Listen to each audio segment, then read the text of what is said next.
Hello guys, mag-unbox tayo ng air fryer. Meron ako ditong binili sa Carrefour. So ito yun siya guys. Clicon ang tatak niya. So ayan, kasama na siyang manual, yung pinaka brochure niya. Tapos ayun, bubuksan natin. Titingnan natin kung maganda ba itong klaseng air fryer.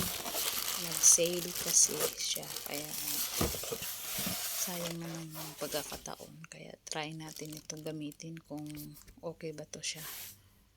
So ayan, tanggalin natin tong plastic muna. Ayan, color ano pala siya, color gray. Ito ang pinili ko kasi laging common na masyado yung laging itim. So, gray naman para maiba naman siya guys.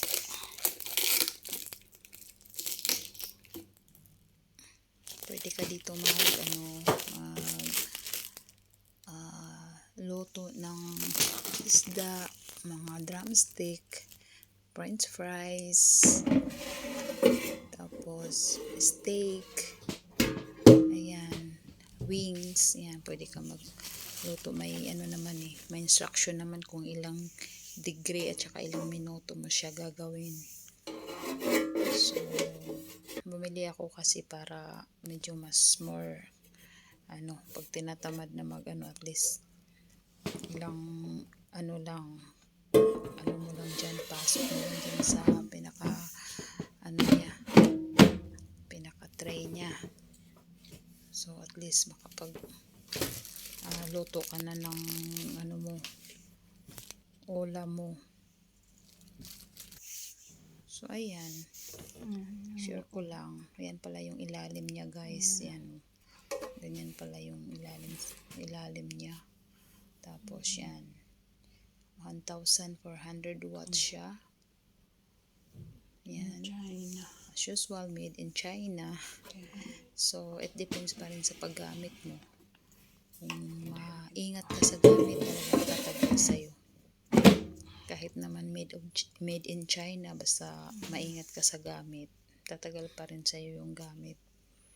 So ayan pala yung mga pwedeng lulutuin yan. So naka-indicate na dyan kung ilang degrees tsaka ilang minuto. So ayan, yan na siya guys. Maganda naman siya, okay naman siya.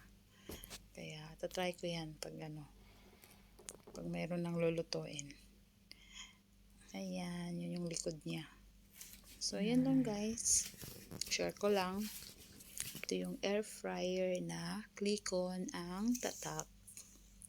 Matibay naman siya